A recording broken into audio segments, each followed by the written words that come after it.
बहुत पुराने जमाने की बात है। एक गरीब लकड़हारा जिसने एक लंगड़ा गधा खरीदा, तो अल्लाह ने उसे ऐसा खजाना अता किया जो किसी बशर ने कभी न देखा था। चचा जहरान एक निहायत बूढ़ा शख्स था। जमाने ने उसकी सेहत को खा लिया था और वक्त ने उसके चेहरे पर गहरी झरियों का ऐसा नक्शा बना दिया था कि हर झरी सब्र और मशक्कत के एक दिन की दास्तान सुनाती थी। वो एक दौर इफ्तादा गांव के किनारे एक शकस्ता हाल झोंपड़ी में अकेला रहता था, जब उसकी जिंदगी की साथी रुखसत हो गई और वो तन्हाई की वहशत और फक्र की सख्ती से तन्हा लड़ने के लिए रह गया। दुनिया में उसके पास एक जंग, आलूद कल्हाड़ी, एक खरदरी रस्सी और एक कमजोर सा जिस्म था जो अब भारी लकड़ियों के गट्ठे उठाने के काबिल ना रहा था।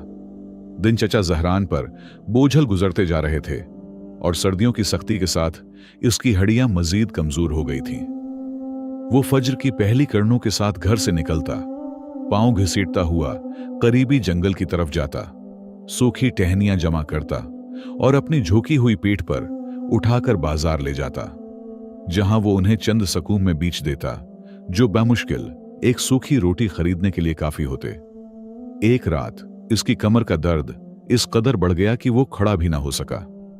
वो अपनी झोंपड़ी के अंधेरे में बैठा टूटी हुई छत को देखता रहा और दिल ही दिल में करता रहा कि वो इस तरह काम जारी नहीं रख सकता।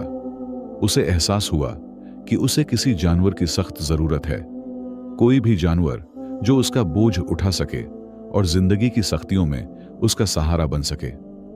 चचा जहरान ने एक पुरानी पुतली खोली जो वो झोंपड़ी के फर्श में एक पत्थर के नीचे छुपा कर रखता था। इसमें उसकी सारी उम्र की जमा पूंजी थी, मगर इसमें चंद तांबे के सिक्के और कुछ चांदी के दरहम ही निकले जो वक्त के साथ जंग आलूद हो चुके थे।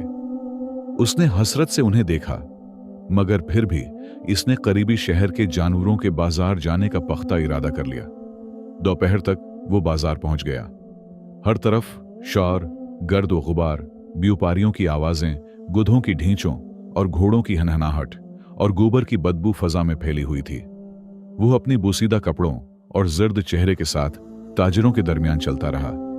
जब भी वो किसी जानवर के पास जाकर कीमत पूछना चाहता, ताजिर इसे हकारत से देखकर भगा देते, क्योंकि वो जानते थे कि ऐसा शख्स जानवर तो क्या, उसकी रस्सी की कीमत भी अदा नहीं कर सकता।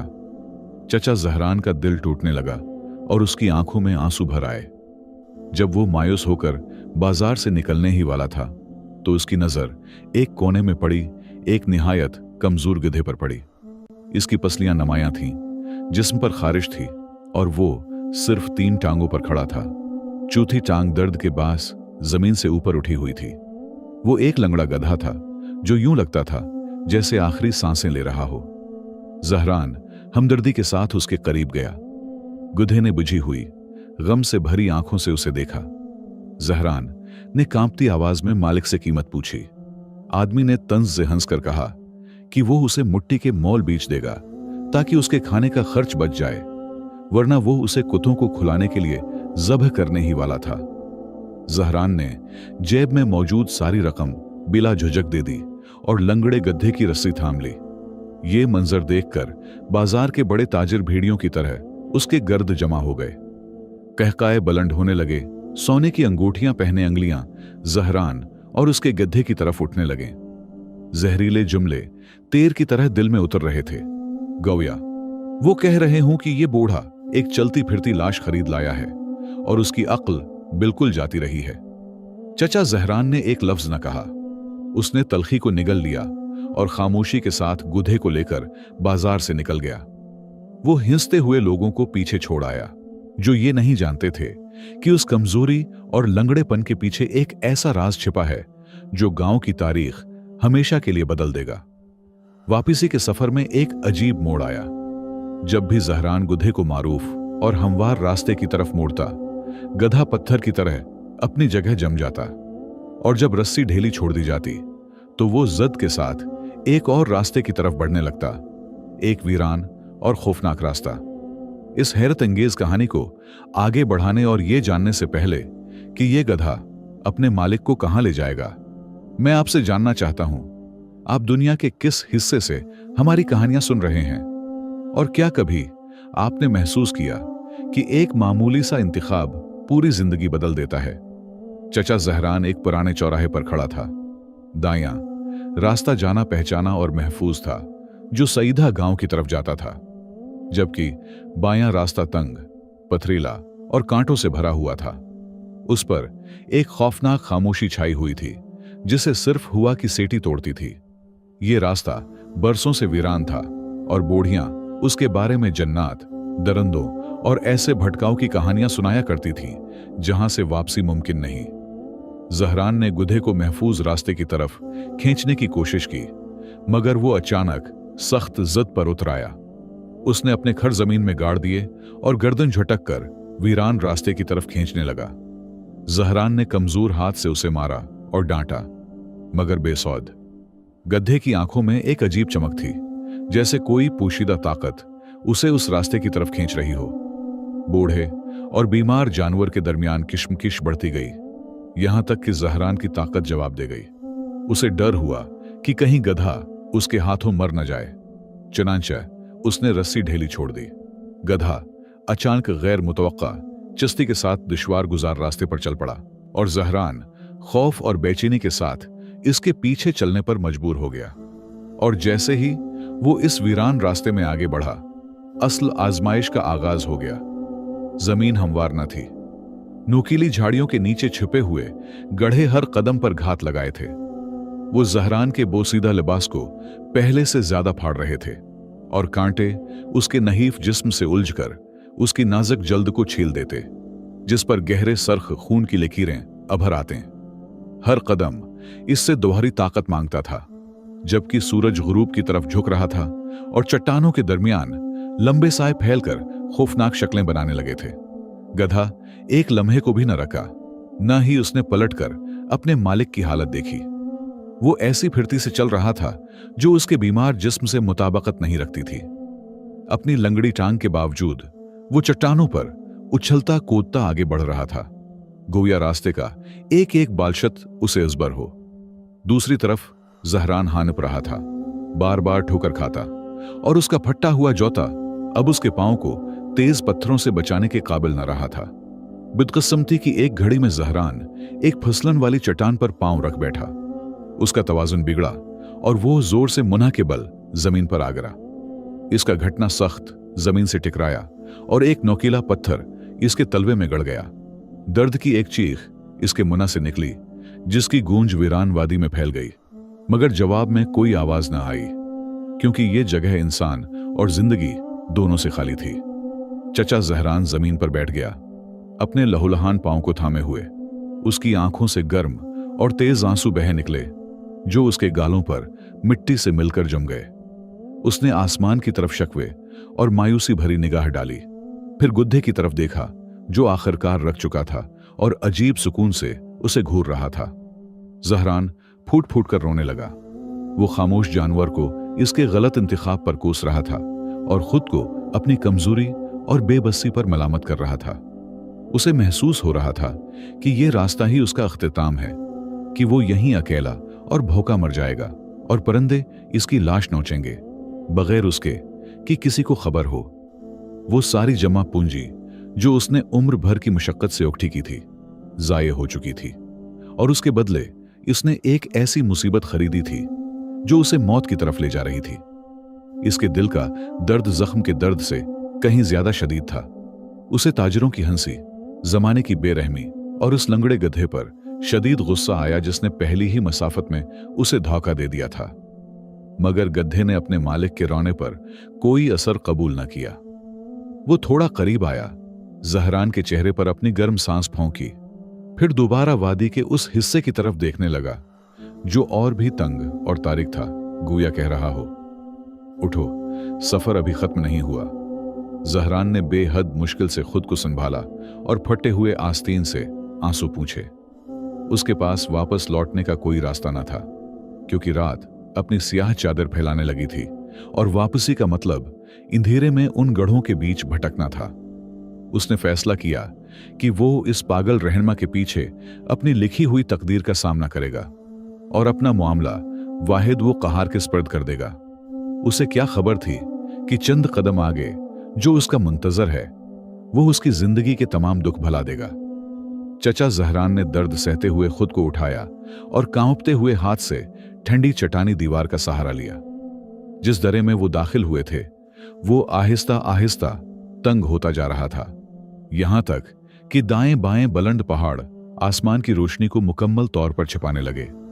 ऊपर सिर्फ नीलाहट की एक बारीक सी लकीर नजर आती थी। इस जगह पर गहरी खामोशी छा गई, जैसे वक्त इस भूली बसरी दराड़ में रख गया हो। अब गधा तेज नहीं चल रहा था। वो दाएं बाएं मुड़ मुड़ कर देखता, जमीन और हवा को बेचैनी से सौंकता, और उसके लंबे कान इत्तराब से हरकत कर रहे थे, जैसे वो कोई ऐसी पोशीदा सदा सुन रहा हो जो इंसानों के कानों तक नहीं पहुंचती। अचानक बगैर किसी पेशगी इशारे के गधा एक अजीम चट्टान के सामने रख गया जो बज़ाहिर रास्ता बंद किए हुए थी। जहरान ने गुमान किया कि रास्ता यहां खत्म हो गया है और वो इस संगी कैद में मर जाएंगे। उसने रस्सी खींचकर गिद्धे को पीछे हटाने की कोशिश की, मगर गिद्धे ने अपने खर जमीन में जमा दिए। उसने सर आसमान की तरफ उठाया और एक तवील गूंजदार नारा लगाया, जिसकी बाज़गिश्त पहाड़ों से टकरा कर लौट आई। गौया फरियाद हो या फतेह का ऐलान।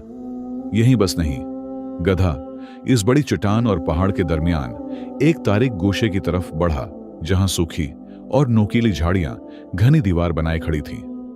उसने अपने सही खर से जमीन पर जोर जोर से जरबें लगाएं, यहां तक कि पत्थर से टकराने पर चंगारियां उड़ने लगें, और अपने सिर से कांटों को हटाने की कोशिश करने लगा, बावजूद उसके कि उसके चेहरे पर खिराशें पड़ रही थीं। चचा जहरान हैरत से यह मंजर देखता रह गया। क्या गधा प्यास से पागल हो गया है, या उसे उन चट्टानों के पीछे पानी की खुशबू आ रही है? तजस्सुस और नाउमीदी ने जहरान को करीब आने पर मजबूर कर दिया।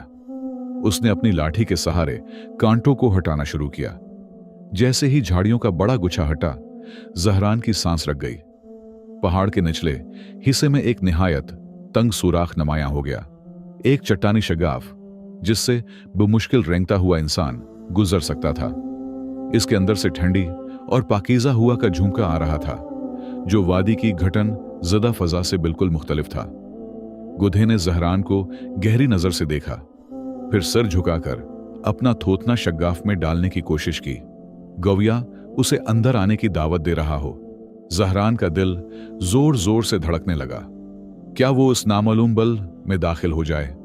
मुमकिन था ये किसी सानिब का ठिकाना हो या किसी दरंदे की पनाहगाह, लेकिन गधे की आंखों में कुछ ऐसा था, और इस खुशबू में जो कनवारी जमीन का एहसास दिला रही थी, कि जहरान का खौफ मांद पड़ गया। वो जख्मी घटनों के बल झुका, पेट के बल रेंगते हुए इस चट्टानी शगाफ में दाखिल होने लगा, और गधे को बाहर इंतजार करता छोड़ दिया। सरंग के आगाज में अंधेरा निहायत गहरा था, मगर चंद ही गुज आगे बढ़ने के बाद सरंग आहिस्ता आहिस्ता कशादा होने लगी, और दौर एक मध्यम सी रोशनी दिखाई देने लगी, जो एक अजीम गार की छत में मौजूद बालाई शगाफों से छन छन कर आ रही थी। जहरान रेंगता हुआ आगे बढ़ा, यहां तक कि एक अभरी हुई चट्टान के किनारे पहुंच गया। उसने सर उठाया और वो मंजर देखा जिसने उसकी सांसें रोक दें और उसकी तकदीर हमेशा के लिए बदल दी। बूढ़े को अपनी आंखों पर यकीन न आया। उसने एक बार फिर दोबारा पलकें मिले ताकि यकीन कर सके कि वो ख्वाब नहीं देख रहा और थिकन की वजह से वहम का शिकार नहीं हुआ। वो एक छिपी हुई छोटी सी वादी के दहाने पर खड़ा था, जो हर तरफ से बुलंद व बाला पहाड़ों में घरी हुई थी। गविया एक नाकाबिले तस्खीर किला हो जिसे आज तक किसी इंसान ने न देखा हो। मगर सबसे हैरत अंगेज चीज खुद वादी नहीं थी, बल्कि वो सब कुछ था जो उसके अंदर मौजूद था। वादी की दीवारें अमूदी धूप में जर्द दहकते हुए नूर से चमक रही थीं। खालिस सोने की मोटी मोटी रगें सियाह चट्टानों को चीरती हुई यूं दिखाई दे रही थीं जैसे रोशनी के मंजमद दरिया हों, और वादी की जमीन पर मुख्तलिफ जसामत के कुचे सोने के टुकड़े यूं बिखरे थे जैसे उस मकदस जगह पर आसमान से सोना बरसाया गया हो। लंगड़ा गधा उसे जमीन के खुले खजानों तक ले आया था, ऐसी जगह जहां का इल्म अगर दुनिया के सलातीन को हो जाता तो वो उसके लिए जंगें छेड़ देते। जहरान बेअख्तियार मना के बल सजदे में गिर पड़ा, मगर ये आंसू गम के न थे, बल्कि हैरत, शुक्र और खुशुआ के आंसू थे। इसी लम्हे उसने दिल की गहराई से जान लिया कि ये गधा कोई मामूली ठिकराई हुई दाबा नहीं था, बल्कि अल्लाह का भेजा हुआ वसीला था, जो उसकी उम्र भर की महरूमियों और आंसुओं का मदावा बनकर आया था। चचा जहरान सजद शक्र से उठा तो आंसू अब भी उसकी सफेद दाढ़ी को तर कर रहे थे। उसने वक्त जाया न किया, क्योंकि सूरज बुलंद पहाड़ों की चोटियों के पीछे ढलने लगा था और उसे अंधेरा छाने से पहले हर लम्हा कीमती बनाना था। उसने अपने कुंधों से वो पुराना खरदरे ओं का बना हुआ खर्ज उतारा और जमीन पर बिखरे सोने के टुकड़े समेटने लगा। इसके हाथ कांप रहे थे। ये कांप तमा की नहीं, बल्कि अताए रब्बानी की हैबत की थी। उसने वो दोनों थैले भर दिए जो वो लकड़ियां लादने के लिए गुद्दे की पेट पर रखता था। उसने छोटे और दरमियाने टुकड़े चुने जिन्हें उठाना मुमकिन था, और बड़ी बड़ी सोने की रगें चट्टानों में जमी रहने दें, इस यकीन के साथ कि जो रिज़्क़ अल्लाह ने मक़दर किया है वो महफूज ही रहेगा। उसने थैलों को उठाकर शगाफ से बाहर ले जाने की कोशिश की, मगर वो बेहद भारी थे, जिंदगी में उठाए गए किसी भी लकड़ी के बोझ से कहीं ज्यादा। हानिपते हुए पूरी जान लगाकर वो एक एक थैला घिसेटता हुआ तंग सरंग से गुजरा, यहां तक कि वादी में बाहर निकल आया, जहां लंगड़ा गधा उसका मुंतजर था। वो जानवर अपनी जगह साबित कदम खड़ा था। न वो हिला, न उसने सूखी घास चढ़ने की कोशिश की। वो गार के दहाने को ऐसी प्रस्कून निगाहों से देख रहा था जैसे सब कुछ जानता हो। जहरान ने सोने से भरे थैले गुधे की पेट पर बांध दिए और उन पर सूखी टहनियां और पुरानी घास डाल दी, ताकि वापसी के रास्ते में अगर कोई मिल भी जाए तो उनकी हकीकत पोशीदा रहे। बोझ भारी था, मगर अजीब बात यह थी कि उस बार लंगड़े गधे ने न कराह की, न उसकी पेट बोझ से झुकी। वो एक अजीब शान के साथ सीधा खड़ा हो गया, गोया जमीन के सूने ने उसे कोई पुशीदा ताकत अता कर दी हो, या जैसे वो जानता हो कि वो अपनी पीठ पर इंसाफ की कुंजी उठाए हुए है। वापसी का सफर रात की आगोश में शुरू हुआ। जहरान अपनी दाबा के साथ साथ चल रहा था। वो उसकी हिफाजत कर रहा था और वो उसकी। वही कांटों भरा रास्ता दोबारा तय हुआ, मगर इस बार वो मुख्तसर और आसान महसूस हो रहा था। बूढ़े को न जख्मी पांव का दर्द महसूस हुआ, न सर्दी की काट। यकीन की हरारत इसके सीने को भरे हुए थी। अगली सुबह फज्र के वक्त जहरान गांव के किनारे पहुंच गया। बाजार में जिंदगी फिर से जाग चुकी थी। ताजिर अपनी दुकानें खोल रहे थे, हिंसते बोलते कल की तिजारत के किस्से दोहरा रहे थे। जहरान अपने गुद्दे को लेकर बाजार में दाखिल हुआ। वही फटे हुए कपड़े, वही बुसीदा हालत। इब्तदा में किसी ने उस पर तवज्जो न दी, मगर जब वो मैदान के वसत में पहुंचा, जहां वही बड़े ताजिर बैठे थे जिन्होंने कल उसका मजाक उड़ाया था, तो आवाजें फिर बुलंद होने लगे। एक ने तंजिया कहकहा लगाया, देखो जनाजा खरीदने वाला वापस आ गया। क्यों जहरान, कुछ कनकर उकठे किए हैं हमें बेचने के लिए? सब हंस पड़े। दूसरे ने कहा, लगता है उसका लंगड़ा गधा अब सुड़ा हुआ लकड़ी का बोझ उठाने लगा है। देखो वजन से कैसे झुक रहा है। जहरान ने उनकी बातों का कोई जवाब न दिया। वो पूरे वकार के साथ बाजार के आयन वसत में रखा और उन्हें ऐसी निगाह से देखा जिसमें इज्जती नफ्स की ऐसी चमक थी कि उनकी जबानें लम्हा भर को गंग हो गईं। वो उन ताजरों में से एक के करीब गया जिसने उसे कल धत्कार दिया था और फरोख्त के लिए रखे हुए आटे के एक बड़े थैले की तरफ इशारा किया। ताजिर ने तहकीर से पूछा, कितने का? बगैर उसकी तरफ देखे ताजिर बोला, ये तुम जैसे लोगों के लिए नहीं है बूढ़े। जाओ नानबाई के हाथ से गरे हुए रोटी के टुकड़े तलाश करो। इसी लम्हे गधे ने अपने अंदाज में मुदाखलत करने का फैसला किया। उसने अपनी पेट से एक मिक्खी हटाने के लिए झटका दिया। थैले जोर से हल गए और चौंकि वो पुराने और बोसीदा थे, इसलिए अंदर भरे भारी धात के दबाव को न सह सके। एक थैले का किनारा फट गया और उसका सामान जमीन पर गिर पड़ा, ऐसी आवाज के साथ जो न लकड़ी की थी न पत्थर की, बल्कि भारी धात के टुकराने की मखसूस गूंज थी। एक बड़ी खालिस और कुची सोने की डुरली मुट्ठी के बराबर लड़कती हुई आई और ठीक उस ताजिर के पांव के नीचे जा ठहरी। फिर एक और, यहां तक कि सोने का एक छोटा सा ढेर बन गया जो सुबह की धूप में चमकने लगा। बाजार पर खौफनाक खामोशी छा गई। हरकत रख गई, चेहरे जम गए। ताजिर की आंखें फटी की फटी रह गईं। वो सूने को घूर रहा था, फिर जहरान को, फिर लंगड़े गुधे को। किसी को समझ नहीं आ रहा था कि हो क्या रहा है।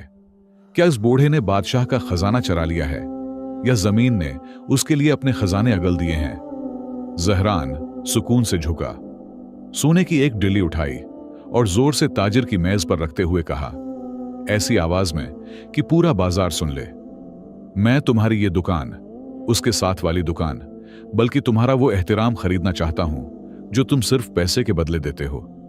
यह लम्हा महज एक फकीर की अमीरों पर फतह न था, बल्कि तकदीर का वो सख्त सबक था जो इस जालिम बाजार की तारीख में लिख दिया गया।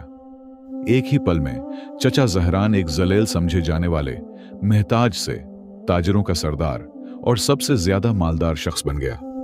मगर जिस दिल ने महरूमी की तलखी चुकी हो, उसमें गुरूर और सरकशी दाखिल ना हो सकी। जहरान ने सारा माल खरीद लिया, मगर उसे अपने लिए जखीरा ना किया।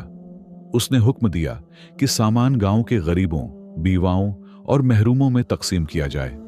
उसने मुसाफिरों और महताजों के लिए पनाहगाह बनवाई, यहां तक कि उसकी पुरानी झोंपड़ी एक याद बनकर रह गई और उसका नाम हर जबान पर दुआ बन गया। रहा लंगड़ा गधा, तो जहरान ने इसके लिए किशादा उस्तबल बनवाया, उसकी खिदमत के लिए आदमी मुकर्रर किए और उसे बेहतरीन खुराक दी। इस वसीले के एहतराम में जिसे अल्लाह ने उसकी नजात का सबब बनाया था। मगर वो ताजिर जिन्होंने उसका मजाक उड़ाया था, वो इस रात हसद और गुस्से में सो न सके। खफिया तौर पर जमा हुए और जहरान पर नजर रखने या उसके गुद्धे के कदमों के निशान ढूंढने का फैसला किया ताकि खजाने तक पहुंच सकें। अगले ही दिन वो ताकतूर घोड़ों और खच्चरों के साथ निकल पड़े। इसी दुश्वार गुजार रास्ते पर जिससे जहरान आया था, लालच में कि वो उससे कई गुना ज्यादा सोना ले आएंगे। मगर वो मौत के रास्ते पर ईमान के बगैर महज हिर्स के साथ दाखिल हुए। जो जमीन लंगड़े मुबारक गड्ढे के खरों के लिए नरम हो गई थी, वो उनके तरबियत याफ्ता घोड़ों पर सख्त हो गई। वो वादी की यकसां घाटियों में भटक गए और कभी उस चट्टानी शग्गाफ तक न पहुंच सके। अल्लाह ने उनकी बसीरत पहले छीनी, फिर बिनाई। उनके घोड़ों के पांव तेज चट्टानों में टूट गए। भेड़ियों और सांपों ने उन पर हमले किए, यहां तक कि वो कई दिन बाद गांव लौटे, फटे कपड़ों, टूटे दिलों और बर्बाद सेहत के साथ, एक ऐसे वहम के ताक़ुब में जो उनके मकदर में लिखा ही न था। और चचा जहरान बकिया उम्र एक ही बात दोहराता रहा, जो भी उससे उसके माल का राज पूछता। अल्लाह कभी कभी अपना रिज्क अपनी मखलूक के सबसे कमजोर हाथों में छिपा देता है और नजात की कुंजियां इन लोगों को दे देता है जिनका हम मजाक उड़ाते हैं। बस किसी नेकी को हकीर न जानो और यह न समझो कि रिज्क चालाकी से मिलता है। वो तो अल्लाह की तरफ से इस दिल तक पहुंचाया जाता है जो साफ हो। यहां हमारी कहानी खत्म होती है। प्यारे दोस्तों, आप मेरी वीडियो किस मुल्क से देख रहे हैं? यह कहानी आपको कैसी लगी? कमेंट में अपनी राय का इजहार जरूर कीजिएगा और हमारे चैनल को सब्सक्राइब जरूर कीजिएगा। और अगली कहानी तक खुदा हाफिज।